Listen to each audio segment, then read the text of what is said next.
Sleepsayer welcomes you, dear listener.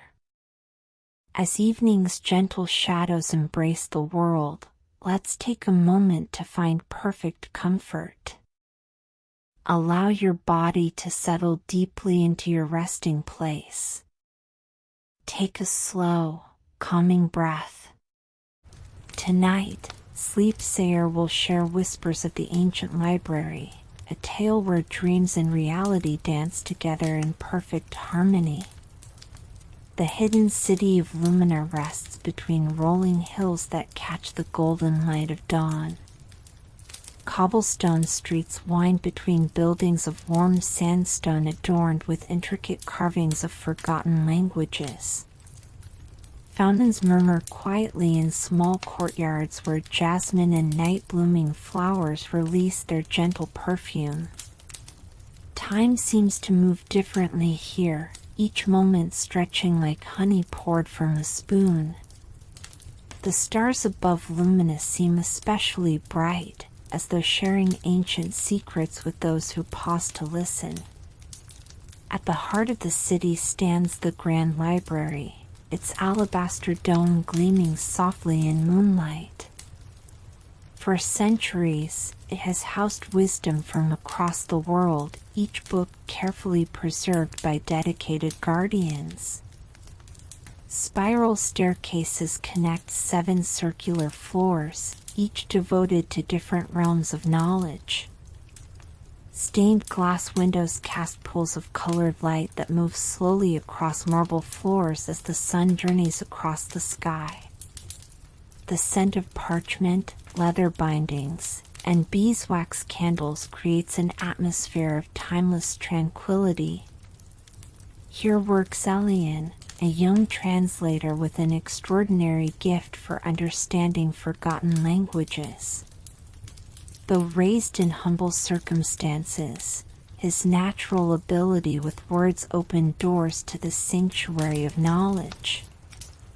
Each day he carefully restores ancient texts, his patient hands bringing faded words back to life. In the quiet hours, he sometimes reads aloud to himself, his voice giving sound to wisdom long held in silence. The library cats keep him company, their soft purring a gentle accompaniment to his careful work. On the library's highest floor resides the private collection of the Vellum Society, custodians of the rarest manuscripts. For generations, the Society has preserved knowledge considered too valuable or complex for general access. Their members come from noble families whose ancestors founded the library in times beyond memory. Their education begins from earliest childhood, with rigorous training in languages, preservation techniques, and cultural history. Society members rarely interact with common scholars, their world one of privilege and responsibility maintained through tradition. Isabella Vellum has recently returned to Lumina after years studying obscure languages at distant universities. As the youngest daughter of the Society's most prominent family, she brings fresh perspective to ancient traditions. Her specialty lies in connecting seemingly unrelated texts to reveal knowledge lost between the fragments of history. Each morning finds her in the Society's private reading room, surrounded by rare manuscripts arranged in patterns of her own design. Yet lately she senses something missing in her understanding, a context she cannot find within the Society's exclusive collection. During the late evening when rain taps gently against the library's high windows, Isabella ventures to the lower floors.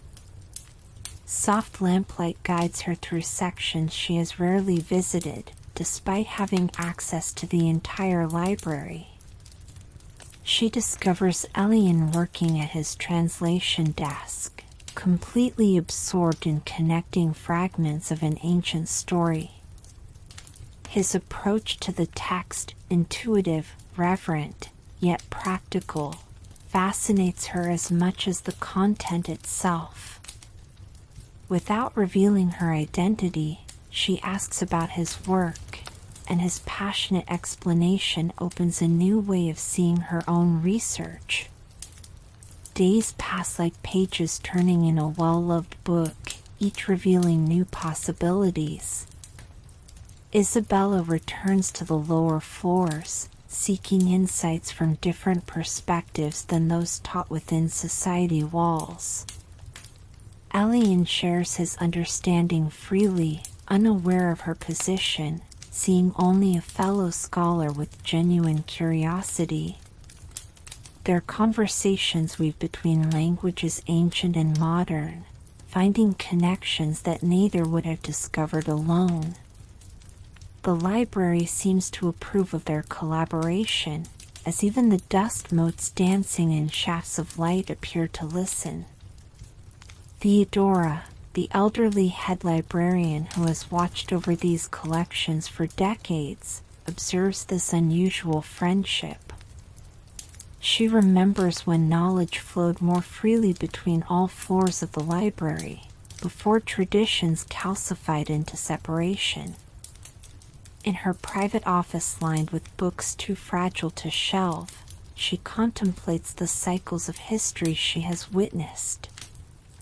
When Elian seeks her guidance on a particularly challenging translation, she gently suggests possibilities that point toward Isabella's research. Her wise eyes see patterns forming that extend beyond ancient texts to the living present unfolding before her. As autumn brings golden light through the high windows, a discovery changes everything. Elian uncovers references to a hidden archive mentioned in multiple texts from different cultures and time periods. Isabella realizes that her family's private collection contains complementary fragments that complete the puzzle. Together they piece together clues that suggest this archive lies forgotten somewhere beneath the library itself. Their excitement bridges the gap between their different worlds as they share a common purpose that transcends social boundaries. Lord Vellum, Isabella's father and guardian of society traditions, notices his daughter's frequent absences from society chambers.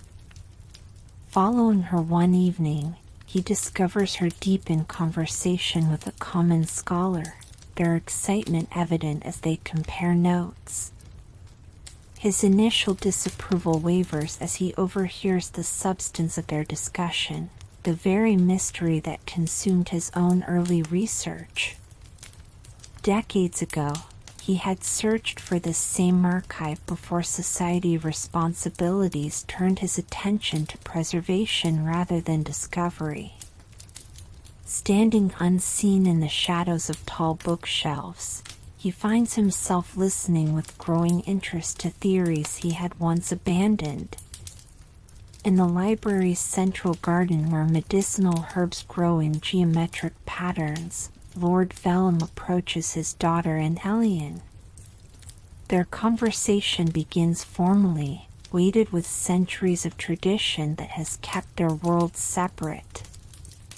Yet as they share their findings, the common language of scholarly passion gradually dissolves artificial boundaries.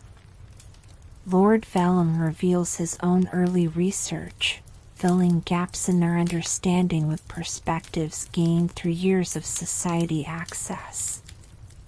The three continue talking until evening stars appear above the garden, visible through the glass dome that protects these precious plants. Days of careful planning lead to an unprecedented expedition beneath the library. Society members and common scholars work side by side, translating inscriptions that point the way through ancient corridors. Isabella and Elian lead this collaboration, their complementary skills creating a whole greater than its parts. Theodora provides historical context that connects architectural clues to literary references across multiple cultures. Even the library cats seem to participate, their curious exploration sometimes revealing passages hidden for centuries. Beneath the lowest level of the library, beyond archives accessible to even privileged researchers, they discover an ancient door. Inscriptions in 7 languages spiral around its frame, each telling part of a story that makes sense only when read together. The combined knowledge of society training and practical scholarship finally unlocks its meaning after centuries of separation.